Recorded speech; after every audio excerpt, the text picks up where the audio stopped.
সুপ্রিয় দর্শক, আমি পবিত্র চলে এসেছি আপনাদের প্রিয় চ্যানেল গাছের কথা ফুলের কথা। তো আজকে আমি যে বিষয়টা নিয়ে আলোচনা করব সেটা হলো লেবু গাছ।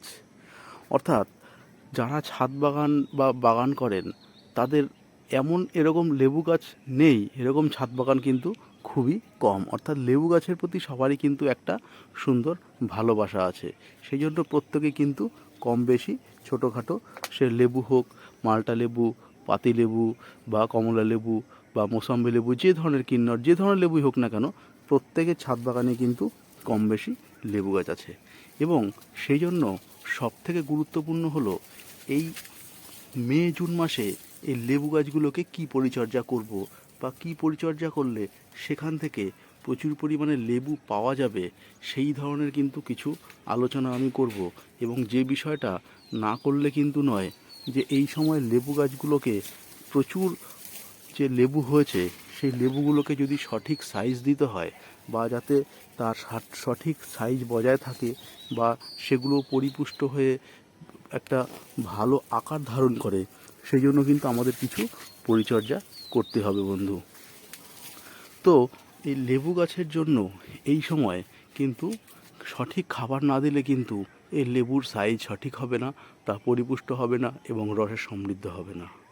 মূলত বন্ধু, এই প্রচণ্ড গরম কাটিয়ে যখন দু এক পশলা বৃষ্টি হয়েছে, সেই বৃষ্টিতে কিন্তু খুব একটা গাছের এখনও কিন্তু তেমন কিছু উপকার হয়নি। সেই জন্য এমন কিছু খাবার গাছকে দিতে হবে, সেই খাবারে গাছ কিন্তু সমৃদ্ধ হয়ে উঠবে। এবং সেই জন্য বন্ধু, আমরা এমন কিছু খাবার দেব যাতে গাছগুলোর গ্রোথ সঠিক হয় এবং ফল পুষ্ট হয়। কিন্তু এই সময় যদি আমরা সেই পরিচর্যা না করতে পারি, অনেক সময় দেখা যাবে গাছের লেবুগুলো ঝরে যাচ্ছে।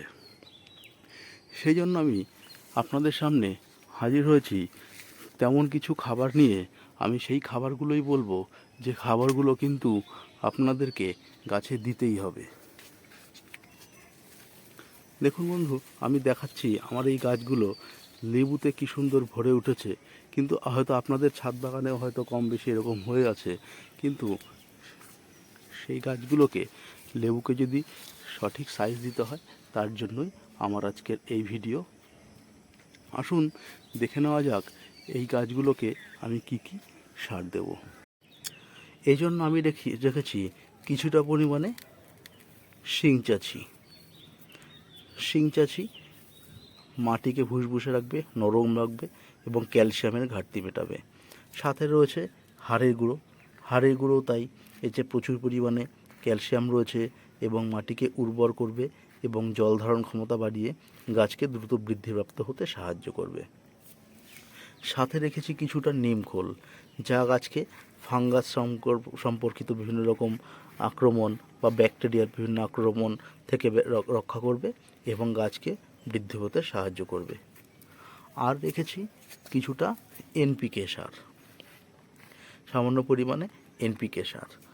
আর রেখেছি কিছুটা পটাশ, যেটা এসওপি বা 0050, সেই পটাশ। অর্থাৎ মাটিতে পটাশের পরিমাণ যদি সঠিক থাকে তাহলে কিন্তু ফল ঝরবে না এবং ফলের গোড়া মজবুত হবে এবং ফল ধারণ ক্ষমতা বাড়বে। রেখেছি কিছু পরিমাণে আমি এখানে দেখুন ম্যাগনেসিয়াম সালফেট, আর রেখেছি সাফ। এই সাফ হচ্ছে অর্থাৎ আপনার ফাঙ্গিসাইডের কাজ করবে এবং এই সাফ কিন্তু অর্থাৎ মাটিতে যে বিভিন্ন রকম ফাঙ্গাল ইনফেকশন হয় তাতে কিন্তু রক্ষা করবে। অর্থাৎ এই মিলিত এই সারটি কিন্তু গাছের একটি সুন্দর পরিপূর্ণ আহার হিসাবে পরিগণিত হবে। এবং আমি এই যে আপনাদেরকে বললাম, এখানে নিয়েছি 1 মুঠ আমি শিংচাছি, 1 মুঠ হাড়ের গুঁড়ো নিয়েছি, 2 চামচ মতো এনপিকে, 1 মুঠ মতো নিমখোল, আর 1/2 চামচ মতো নিয়েছি পটাশ, সামান্য পরিমাণে নিয়েছি আমি সাফ, কিছুটা পরিমাণে আমি নিয়েছি ম্যাগনেসিয়াম সালফেট। অর্থাৎ এইগুলো কিন্তু এই উপাদানগুলো আমি বলছি মোটামুটি ধরুন যাদের টব 15 থেকে 20 বা 25 ইঞ্চির মধ্যে আছে তাদের জন্য। এবার যদি আপনাদের টব যদি ছোট হয় বা সামান্য পরিমাণে বড় হয়, তাহলে সেই অনুপাতে কিন্তু আপনারা এই অনুপাতটিকে একটু বাড়িয়ে নেবেন। এবার আমি দেখুন সম্পূর্ণ সারটিকে কীভাবে মিশিয়ে দেব। সম্পূর্ণ সারটিকে আমি একসাথে করছি, করে কিন্তু আমি টোটাল বিষয়টিকে সুন্দরভাবে মিশিয়ে দেব।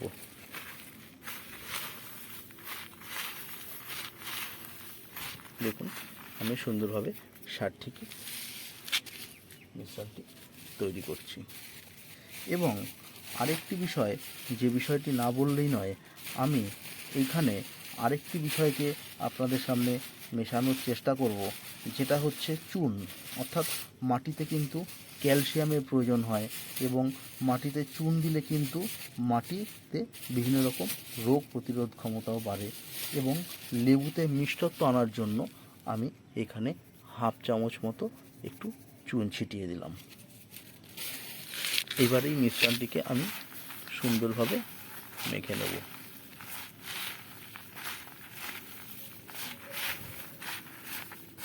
আশা করছি আপনারা দেখতে পাচ্ছেন আমি মিশ্রণটি প্রায় তৈরি করে ফেলেছি।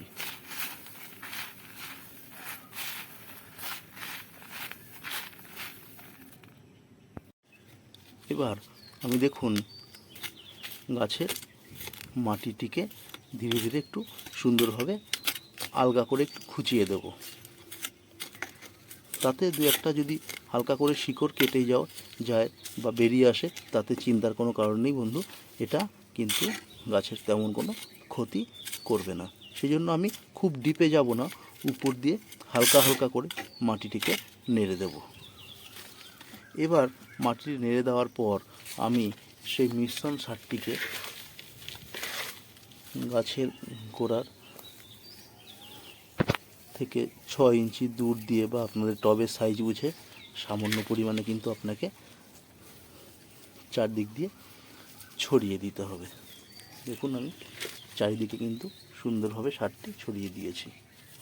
এবার আবার মাটিটিকে আরেকবার সারটিকে ভিতরে মিলিয়ে দেওয়ার জন্য আরেকবার মাটিটিকে আমি নেড়ে দিচ্ছি।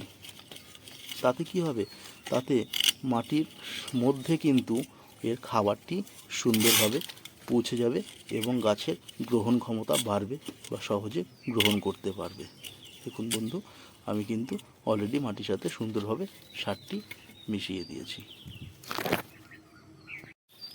মিশে দেওয়া পর্ব শেষ হলে এইবার আপনাকে সুন্দরভাবে কিন্তু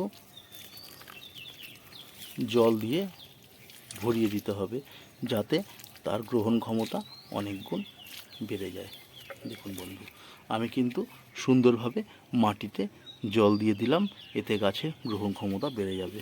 ব্যাস বন্ধু, এইটুকু কাজ যদি করতে পারেন, তাহলে কিন্তু আপনাকে এই মুহূর্তে আর কোনো কাজ করতে হবে না। আবার এই সেম প্রসেস আপনাকে সেম সার দিতে হবে 2 মাস পর।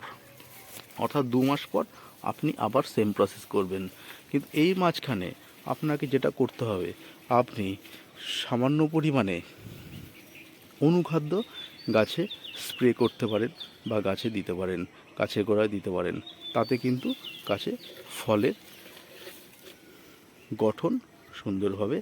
এবং 15 থেকে 20 দিন অন্তর আপনি মিরাকুলান, যেটা একটি ভিটামিন সমৃদ্ধ গাছের অনুখাদ্য বা মাইক্রোনিউট্রিয়েন্ট সমৃদ্ধ যে খাবার মিরাকুলান, সেই মিরাকুলান সুন্দরভাবে স্প্রে করলে কিন্তু গাছের ফলগুলো আরও সুন্দর শেপ আসবে। এই ছোট্ট কাজ যদি করতে পারেন বন্ধু, তাহলে আপনাদের গাছগুলো কিন্তু সুন্দর ফলে পরিপূর্ণ হয়ে উঠবে। আসুন বন্ধু, আমাদের ছাদ বাগানের গাছগুলোকে আমরা, এই লেবু গাছগুলোকে সুন্দর এই পরিচর্যার মাধ্যমে প্রচুর ফলগুলোকে সঠিক সাইজ দেই। অসংখ্য ধন্যবাদ রইল সঙ্গে থাকার জন্য। যদি আমার এই ছোট্ট ভিডিওটি ভালো লাগে, তাহলে আপনাদের চেনা পরিচিতদের মধ্যে শেয়ার করার অনুরোধ রইল। যদি তারাও যদি কিছু উপকৃত হয়, তাহলে বন্ধু সকলে ভালো লাগবে। যদি ভালো লাগে আমার চ্যানেলটিকে প্লিজ সাবস্ক্রাইব করবেন, কমেন্ট করে জানাবেন, লাইক করবেন। অসংখ্য ধন্যবাদ বন্ধু, শুভকামনা নিরন্তর।